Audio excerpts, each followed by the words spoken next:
Yes, 18 Coffees. We've got Radwa here. I'm super excited, super excited.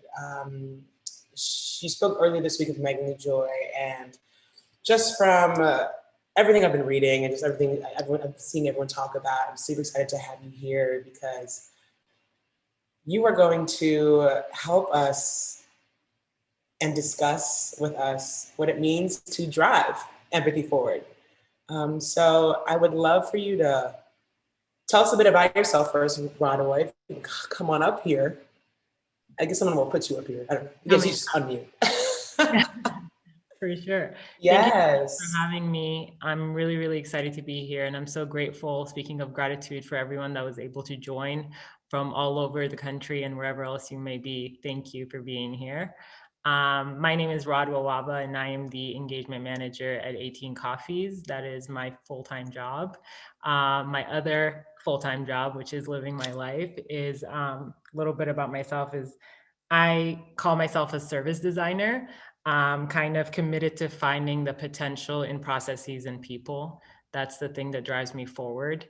And I'm really using what I do as my 9 to 5 to drive transformational, strategic, sustainable change. And so that's kind of using the empathy bit of it, but also using the strategic bit, the business bit that helps us kind of drive actionable steps forward. So that's a little bit about me, and I'm so excited to see and hopefully get to know you all throughout the hour today. Yes, thank you so much for that wonderful introduction. Let's get to the first question. Have you noticed repeating themes when creating programs around collective impact and empathetic leadership and inclusive solutions? And if you have noticed these themes, can you explain to us what they are? Oop, you're on mute. Oh, now you're not on mute. Yeah, absolutely. I mean, on an organizational level and professional spaces, the number one theme that we notice is culture. And so within that culture is how people communicate with one another, how they work with one another, and how they're able to drive their processes forward and even clarify what they're doing and their mission and vision. And so the themes within that is, in the context of change, is for me personally, clarity. Without clarity, without having a unified vision for change and why you're doing it, then you're unable to bring the people on your team forward and have them enjoy the process with you and learn from it. It then becomes a fear-based, fear-motivated process rather than a learning process. And that's what we do at 18 Coffees. And that's what I really strive to do with everybody, especially on a personal level as well, is to learn to leverage change as an opportunity rather than a threat. And that's something that should be exciting to approach rather than not. I think that's beautiful. I was just having a conversation with someone this week where, when we have difficult conversations with people and because of the difficulty or what you're afraid you're going to encounter, you don't have the conversations. So I've been really pushing people this week, just in my own personal life, like, listen, I know we're having a little tiff. I need you to open up your mouth and say how you feel. Don't be scared.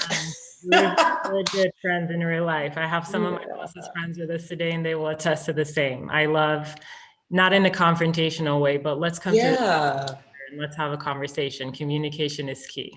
Right. Oh my gosh, I cannot even tell you how many times I've said that in the past week. I've written out paragraphs of people this week. Oh, yeah. Wow. All right. Next question.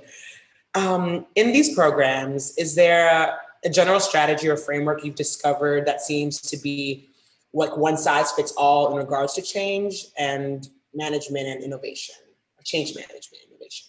For sure. So, of course, in order for us to, function as a business, we have a change methodology that we use it as 18 Coffees. But really the trick to it is that we use that as a foundational baseline to really cater to the culture that we're entering into and helping create the change within. Because one of my favorite personal quotes by Peter Drucker is that culture eats strategy for breakfast. You can strategize all day about how to make change happen for people, but if you can't learn their culture and adapt to how they do things and just teach them the tools to make that change effective and a success, then you will definitively get nowhere. Absolutely not. And it's so crazy, like, just even just hearing you say these things, just further information, further validation, how crucial this communication is. Oh my gosh. How important is empathy for you and the work that you're doing, you know, having the capacity to understand the people you're engaging with? I know sometimes it can be very hard when you're coming from different cultures and different environments and just different ways of being brought up. What is that like for you? What does that mean to you? Yeah, I think one of the foundational tools in any interaction for me, again, personally, professionally, is empathy, is understanding the person that you're talking to, understanding their point of view, understanding their lived experience, why they're thinking the way they're thinking, and how that has shaped the way that they're going to move forward and the actions that they take. And unless you take a moment to really sit down and again, communicate and clarify and really get to the core of their inner why, it's going to be tough. It's not going to be a fruitful endeavor. It's not going to be a fruitful, interaction. And so really leading with the empathy and the connection and really the emotional piece, trying to be compassionate towards why and how someone might be reacting to something the way that they are, has really, really gotten me far in life. Yeah. Thank you for that. That compassion and that communication is super crucial. I'm going to ask you one more question. Please. What verb would you apply to your life when seeking change? There's so many that come to mind, but a word that I've been really holding on to for the past couple of months and that has been driving a lot of what I'm doing is service. Change in the name of Cool. business. And Okay. to really help, again, the communities or the clients or the people that you're with, think of it as a way of service. What are you doing to improve, again, this experience for you and them together? And how can you facilitate it to the best of your ability and in the clearest way possible? And just like to touch on the clarity piece again, I just constantly think of Brene Brown, clear is kind, unclear is unkind. So whenever you can be clear, please articulate yourself. Oh, yes, yes. Thank you, thank you, thank you. Clear is kind. Oh, wow. You're blowing my mind right now. Yes. Okay, my section right now is done because I want to ask you so many more questions, but we have to move you into interviewing Michael. Yes. Yes, this is our first, y'all. This is a first. An interviewing. Let's go. Michael and Radwa, you're up.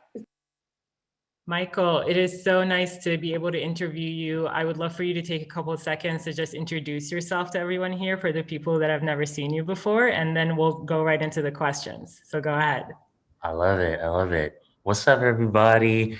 For those who are new to the Actually Curious community, I'm Michael Tennant, the founder and CEO of Curiosity Lab, the crazy little agency behind the card game Actually Curious and this Sunday gathering of humans across the country and world, Empathy Workouts.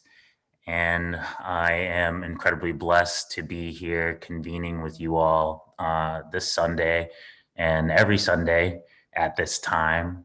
And for the team that helps to bring this all together, and for you, Radwa. So thank you for that moment to introduce myself. Thank you for sharing your space with me. My first question for you is, how do you and your team confront and adjust to change? How do we confront and adjust to change?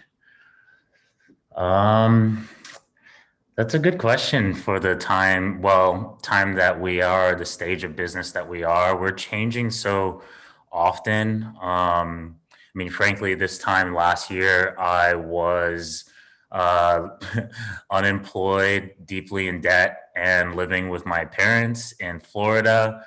And so 12 months later, we're really fortunate to be working with some 6 or 7 individuals in a freelance capacity.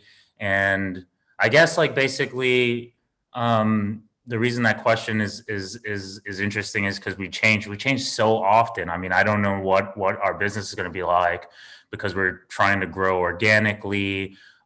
We've made some decisions to try to, you know, kind of stay autonomous. But there were some points that you made as you were speaking about culture and about clarity. Like, you dropped so many gems.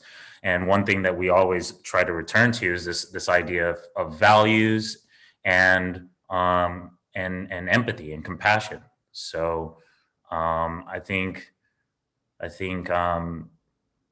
don't have a super clear answer to that, because we're always evolving, but we always try to confront every moment of change with an open heart, with transparency. And then for me, I'm always returning to my values and checking in with my body to see what answers come from just really like being thoughtful about, you know, the engagement with my family, the people who invest their time and energy in where we're trying to go.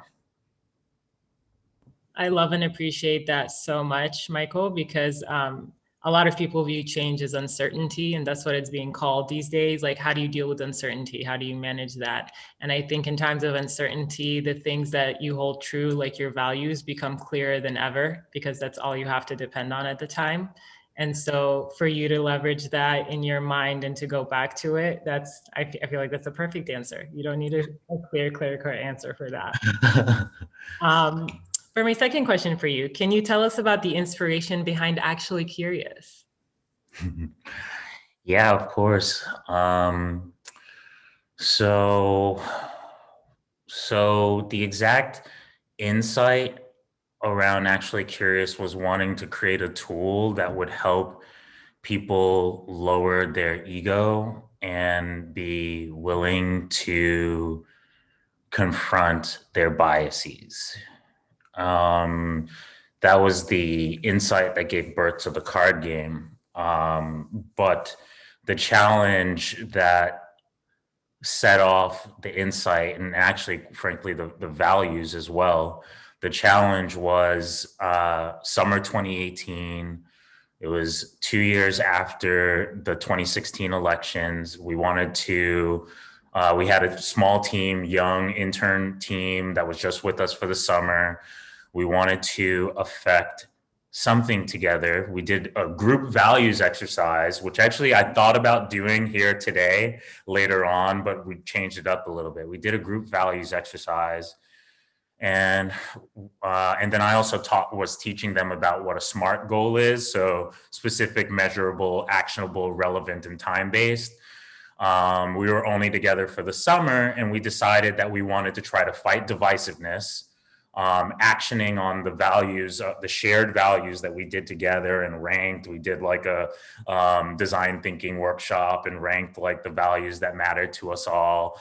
And we landed on community, compassion, and curiosity, and decided we wanted to fight divisiveness and help raise agency leading into the midterm elections at the end of the summer.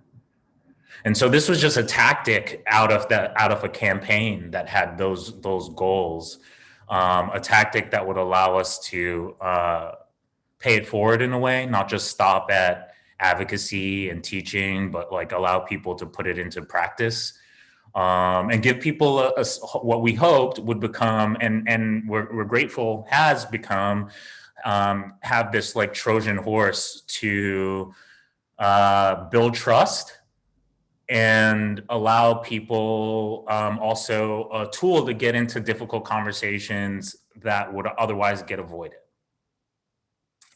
What a great Good questions, Radwa.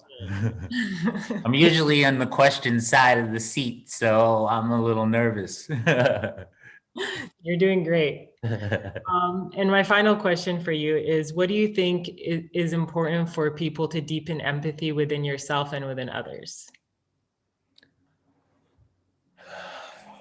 Okay, what's within self and with others?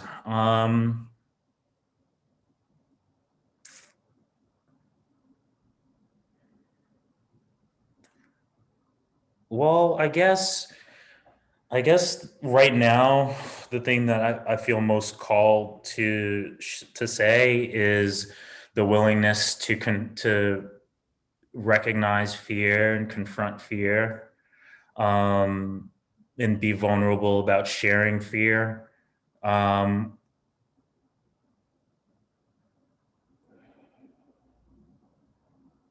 It's become this sort of default mantra for me these days, especially since I've been leaning so much into my somatic awareness that in some ways I'm almost more open to that somatic experience than I would have been in the past, especially as someone who has experienced different traumas throughout my life. I think I definitely like had so much of my life that was around shielding that now I've leaned into opening, that like right now I can feel it in my body, but I don't necessarily wish to associate it with like, you know, we've gotten to build a bit of rapport. This community is really warm. I know that like the merging of 18 Coffees communities and mine, that's only safety. So I guess when I start to feel that overwhelmed now, and I know that I'm pretty secure in myself, I just default to sharing it, like talking it through, you know, that I feel that overwhelm in my body and that presence in my chest. But I think it's excitement, you know, and also I really honored the merging of like our communities and y'all having the trust to share our work with your community. So I think all of that's there. I love that. I love that. And again, like you said, defaulting to like your authentic self and everything Sin is saying in the chat. That's the most empathetic way. Leading with empathy is exemplifying it. And so being vulnerable and showing others that it is safe and it is okay to be that, then gives other people permission to do the same. Hashtag Marianne Williamson. Yes. All right. Well, those are all my questions. So I turn it over to Sin. Thank you. You did wonderfully, Michael. Thank you. No, that was a great interview, and thank you for the thought partnership and the design of this program. It's really like pushing the community forward bit by bit. So my pleasure. Blessed. Gratitude. Thank you. Thank you to both of you. Jeez Louise, I am just like reveling in all of this conversation. It's so good. And again, I think we just need to be having these talks on such larger scales, and hopefully, you know, more people are willing to be open to it. And like Michael said, do less shielding. Wonderful.